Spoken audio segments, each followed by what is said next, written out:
Aya Studio.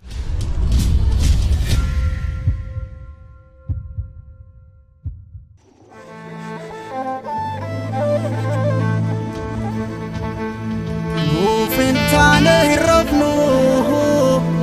nudi gudab shurshuru abba warran kubbanu tikse narin gurguru hirranga dedesa utabu safetensa hirran ole basena lencha posona sena galfata galan sabah Akamin baate gaba namni dara basani dara dan nama kaba sareno fin guddisan karifan jahatama uma dubbi barana ijara mundir kama agaisi fanama tolli keesi damase sabamni jijjirama naftanya kufte kaase maltaate yaana mana siidaa bineensa dhaabde ekera abaarama nutti faarsuu jalqabde yaa jigaa koo barri kun waan hunda baata kormi dalatti asene ya jigako gabita dini sinyata gafa doroba masene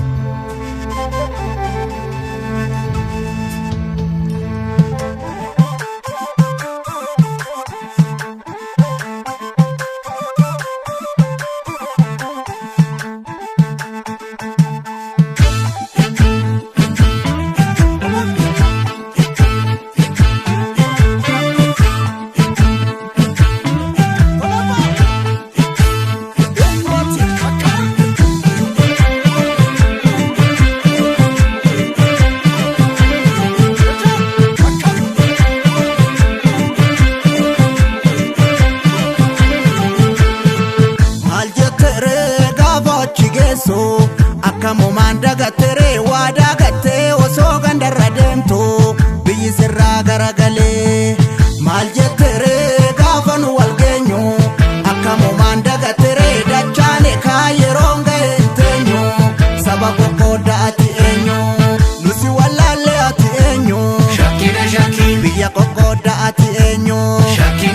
asee gugguufta ati eenyu atumti eenyu ati eenyu ati enyo atumti enyo ati enyo Shakina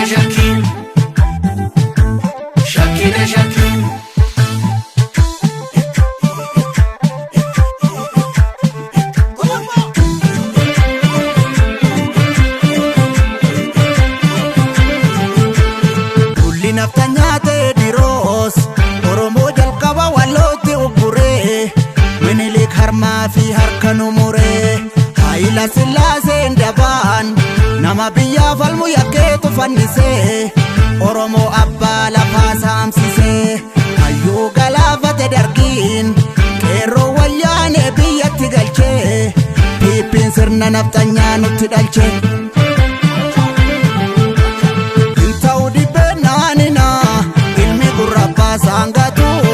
addanu hiruu yaalina isi warri seenaa hatu gaaddisa sabaaf dhaabbatu hin jallisin daandii haqaa yaa nama hambaa turratu akka joobiraa fi raqaa akkam nagumaa jaallan koo bosona labuun naaf jettee argite dhibboo fi rakkoo siif jirra sabaaf dhaabbatte ol jedhi balloo mee balloo oo balloo mee balloo oo balloo mee balloo oo balloo balloo balloo balloo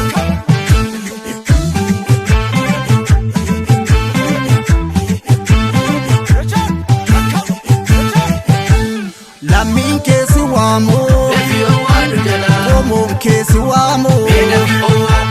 Wallagga si waamu Gujiirraa si waamu Naqamtee si waamu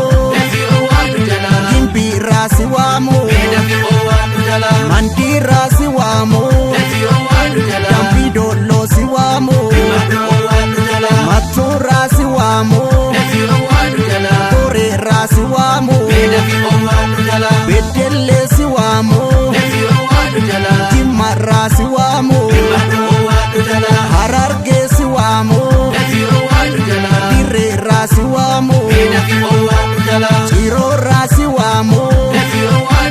Finfinnee si waamu Amboorraa si waamu Tulluu Boolloo si waamu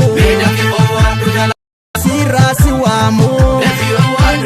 Ajjeerraa si waamu Baaleerraa si waamu Ginniirii si waamu Booranaa si waamu Walloorraa si waamu Oromiyaa si waamu